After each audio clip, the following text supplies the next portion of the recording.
अस्सलाम वालेकुम। मेरा नाम है गुलाम अब्बास और आप देख रहे हैं अब्बास केमिस्ट्री। आज के इस लेक्चर में हम इलेक्ट्रोनेगेटिविटी का कॉन्सेप्ट सीखने जा रहे हैं। हम जो इस चैप्टर स्टडी कर रहे हैं वो है केमिस्ट्री ऑफ रिप्रेजेंटेटिव एलिमेंट्स। इस पे मेरे 2-3 प्रीवियस लेक्चर्स भी हैं जिनमें हमने डिटेल में डिस्कस किया है कि रिप्रेजेंटेटिव एलिमेंट्स क्या होते हैं, उनकी बाकी जो प्रॉपर्टीज़ थी, आयनाइजेशन एनर्जी, एटॉमिक रेडियस वगैरह हमने स्टडी कर लिया है अब तक। आज जो हम एटम की एलिमेंट्स की जो प्रॉपर्टी स्टडी करने जा रहे हैं वो इलेक्ट्रोनेगेटिविटी है। इलेक्ट्रोनेगेटिविटी दरअसल आपको पता होगा कि जब भी कोई एटम दूसरे एटम के साथ बॉन्ड बनाता है तो दरअसल बिहाइंड द सीन क्या कहानी होती है कि जैसे for example A and B के दरमियान कोई भी एक्स वाई जी बॉन्ड बन रहा है, ठीक है। तो इसका जो बेसिक मसला होता है वो यही होता है कि ए जो होता है उसकी कोशिश ये होती है कि जो बी है उसका जो इलेक्ट्रॉन है, जैसे for example single covalent bond को हम शो करते हैं इधर, सही है। तो ए का जो ये सॉरी बी का जो ये इलेक्ट्रॉन है ये भी मेरे ऑक्टेट में आ जाए या डुबलेट में आ जाए, और बी की भी यही कोशिश होती है। जैसे फॉर एग्जांपल HCl ले लें, ठीक है। तो HCl में कोशिश क्या होगी क्लोरीन की कि ये हाइड्रोजन का इलेक्ट्रॉन, मतलब इसका जो न्यूक्लियस होता है उसकी इफेक्टिव न्यूक्लियर चार्ज होता है, उसका वो जो चार्ज होता है वो अट्रैक्ट जिसको करता है वो इसका इलेक्ट्रॉन होता है। इसका इलेक्ट्रॉन तो इसकी पकड़ में होता है, ठीक है, लेकिन ये इसके इलेक्ट्रॉन के ऊपर भी फोर्स लगा रहा होता है बराह रास्त। अब हाइड्रोजन क्या करता है कि हाइड्रोजन के न्यूक्लियस की ये कोशिश होगी एक प्रोटॉन की, हाइड्रोजन प्लस अगर H+ फॉर्म में आ जाए तो ये प्रोटॉन ही कहलाता है, ठीक है। तो इसकी कोशिश ये होती है कि इसका जो एक इलेक्ट्रॉन है ये मेरी तरफ, और इन द रिजल्ट बनता क्या है कोवेलेंट बॉन्ड। अब दरअसल होता क्या है कि इनकी जो ये सलाहियत थी एक दूसरे के इलेक्ट्रॉन को खींचने की, यही इलेक्ट्रोनेगेटिविटी कहलाती है, ठीक है। तो अब इसमें थोड़ी सी ये डेफिनेशन मैंने लिखी है, लेकिन इसमें कुछ लिमिटेशंस हैं, ठीक है। लिमिटेशंस ये हैं, जैसे मैं अभी पढ़ता हूँ, tendency of an atom to attract the share pair of electron. अब यहाँ पे जो डिस्कस किया गया है वो शेयर पेयर ऑफ इलेक्ट्रॉन को ही डिस्कस किया गया है, लेकिन दरअसल जो सही कॉन्सेप्ट था, जो बेसिक कॉन्सेप्ट था, वो मेटल्स के पास भी, भाई मेटल्स के, अब मेटल्स तो कोवेलेंट बॉन्ड नहीं बनाते हैं, मेटल्स के पास तो फिर होनी नहीं चाहिए इलेक्ट्रोनेगेटिविटी, लेकिन नहीं, मेटल्स की भी इलेक्ट्रोनेगेटिविटी होती है। वो भी दूसरे इलेक्ट्रॉन को कुछ ना कुछ, मतलब जैसे फॉर एग्जांपल सोडियम की मिसाल ले लेते हैं। सोडियम के आउटरमोस्ट शेल में होता है एक इलेक्ट्रॉन। अब यूजुअली क्या होता है, यूजुअली सारे केमिकल रिएक्शंस में क्या ये इलेक्ट्रॉन जो होता है ये लूज़ कर देता है सोडियम, लेकिन इसके ऊपर जो इसको पकड़ के इफेक्टिव न्यूक्लियर चार्ज की वजह से, अब फॉर एग्जांपल अब हम इनकी जो मैंने ये कॉन्सेप्ट लिखा तो इसकी टर्म्स में हम क्या कहते हैं कि जी हम इसको बयान कर सकते हैं कि जी न्यूक्लियस इस इलेक्ट्रॉन को, अब इस टर्म में आप समझें कि इफेक्टिव न्यूक्लियर चार्ज तो इस इलेक्ट्रॉन पे होगा।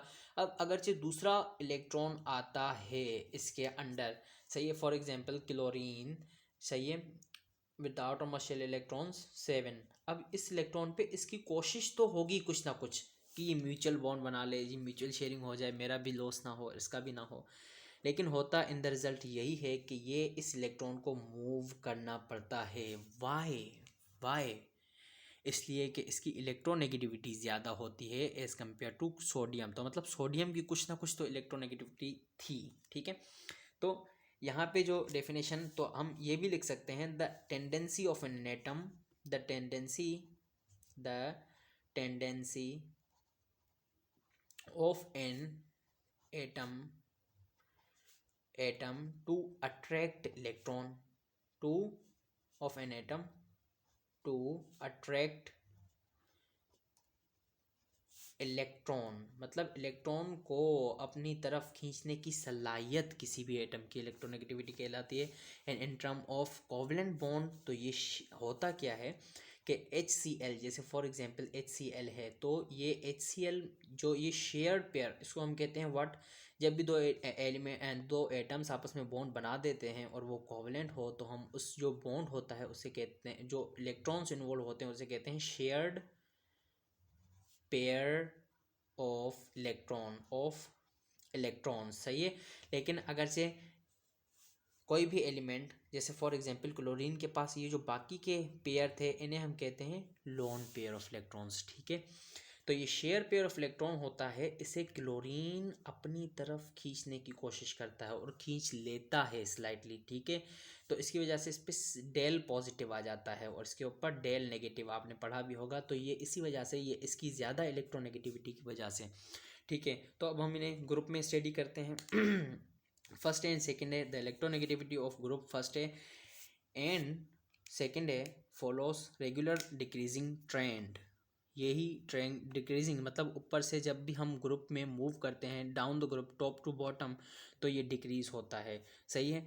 As the nucleus attract the share pair of electrons, so as size atomic radii, मतलब जो एटम का एटॉमिक रेडियस होता है इंक्रीजेस। नीचे से ऊपर से अगर टॉप से लिथियम से हम फ्रेंशियम तक जाते हैं तो एटॉमिक साइज जो होता है, एटॉमिक रेडियस जिसे हम कहते हैं, distance between the nucleus and the outermost shell increase हो जाता है, जिसकी वजह से एटम्स के लिए मुश्किल हो जाती है कि वो लास्ट वाले इलेक्ट्रॉन को पकड़ सकें। और दूसरी बात, शील्डिंग इफेक्ट भी आ जाता है और भी बहुत ज़्यादा फैक्टर्स होते हैं।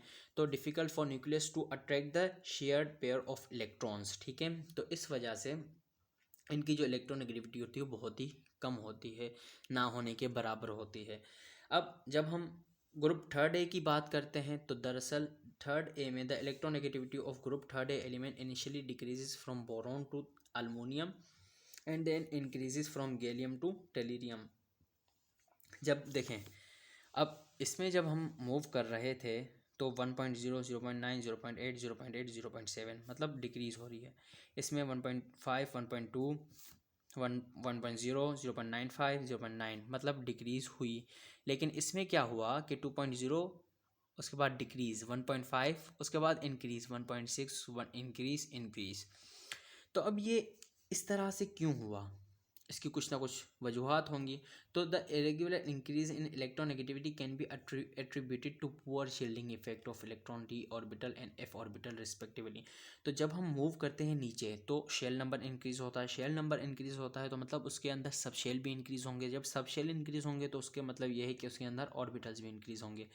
जब ऑर्बिटल इंक्रीज हो जाते हैं, जैसे सब शेल डी एंड एफ हो जाते हैं, तो उनकी जो शेप होती है वो ऐसी नहीं होती जैसी एस एंड पी की होती है, सही है। डी की और एफ की अलग होती है। तो डी एंड एफ की जो कॉम्प्लिकेटेड शेप होती है उसी की वजह से ये जो पुअर शील्डिंग इफेक्ट होता है इलेक्ट्रॉन्स के ऊपर, मतलब जो शील्डिंग, अब डी के इलेक्ट्रॉन्स और एफ के इलेक्ट्रॉन्स जो हैं, मतलब एफ इलेक्ट्रॉन्स डी इलेक्ट्रॉन्स जो होते हैं उनकी डिज़ाइन कुछ इस तरह से होती है कि वो जो शील्ड नहीं कर पाते, एंड के जो जो आखिरी आटम और शेल के इलेक्ट्रॉन्स होते हैं उन्हें सही से शील्ड नहीं कर पाते, जिसकी वजह से इफेक्टिव न्यूक्लियर चार्ज इफेक्टिव तौर पे काम करता है। और इसकी सबसे ज़्यादा उसके बाद इसकी कम होती है और इनकी बढ़ती जाती है। क्यों? क्योंकि नंबर ऑफ़ शेल बढ़ते जाते हैं, नंबर ऑफ़ सब शेल बढ़ते जाते हैं, उसके अलावा नंबर ऑफ़ ऑर्बिटल्स बढ़ते जाते हैं। जब भी डी और एफ ऑर्बिटल्स आते हैं तो वो शील्डिंग सही तरह से नहीं करने देते इलेक्ट्रॉन्स को, ठीक है। इसे अब हम फर्दर मूव करते हैं। डी कॉन्ट्रैक्शन भी कहते हैं, ये ट्रांजिशन एलिमेंट्स के फ़ौरन बाद आते हैं तो इनके ऊपर कुछ अलग ही इफ़ेक्ट होते हैं। तो 4A, 5th and 6th and 7A groups, the electronegativity of groups 6, 4, 5th, 6th and 7A decreases from top to bottom. That this trend can be explained by the same reason as in the case of group 1 and 2A के जिस तरह से यहाँ पे क्या होता है कि साइज़ इंक्रीज़ होता जाता है, इफेक्टिव न्यूक्लियर चार्ज घटता जाता है, तो इस वजह से इनकी इलेक्ट्रोनेगेटिविटी क्या हो रही थी, डिक्रीज़ हो रही थी, ठीक है। तो इनके पास भी सेम यही होता है, इधर से लेके इस ग्रुप तक, फ्लोरीन तक, के डिक्रीज़ होती जाती है, ठीक है, डिक्रीज़ होती जाती है। और सबसे ज़्यादा जो इलेक्ट्रॉन, ये एमसीक्यू के लिहाज से बहुत ही ज़्यादा इम्पोर्टेंट टॉपिक है कि सबसे ज़्यादा जो होती है ये आपने खासकर ऑक्सीजन की और इसकी 3.5, इसकी 3.0 ऊपर की याद रखनी है, लाजमी। क्लोरीन की भी याद रखनी है, 3.0, 2.5 इनकी याद रखनी है। इलेक्ट्रोनेगेटिविटी के लिए कोई भी सचेज ट्रिक नहीं होती, लेकिन इनको रट्टा लगाना होता है, ठीक है। तो आपने ये याद करने हैं और इस कॉन्सेप्ट को बहुत ही अच्छे तरीके से जहन में बिठाना है ये बहुत ही ज़्यादा इंपॉर्टेंट है। जो भी मैं लिखता हूँ ये इम्तिहान के पॉइंट ऑफ व्यू से बहुत ही ज़्यादा इंपॉर्टेंट होता है। क्यों? क्योंकि इसमें मैंने एमसीक्यूज़ भी डिस्कस किए होते हैं, ठीक है। तो ये आप देखेंगे कि ये एमसीक्यूज़ लाजमी आएंगे, तो आप इन्हें गौर से पढ़ा करें। और इन नोट्स को, ये नोट्स मैंने आपके लिए लिखे हैं, सही है ना। तो मैं इसलिए लिखता हूँ ताकि हर एक छोटी छोटी चीज़ जो बुक में दी गई है वो हम अच्छे से डिस्कस कर सकें। अगर आपको वीडियो अच्छी लगी हो तो आप लाइक कीजिएगा लाजमी, और मेरी बाकी जो वीडियोस हैं चैनल में उन्हें भी आप विज़िट करें। बहुत ही ज़्यादा नॉलेजेबल आपको नॉलेज मिलेगी। और इसके अलावा अगर आपको और भी ज़्यादा अच्छी लगे तो आप सब्सक्राइब भी कर लीजिएगा। Thank you so much.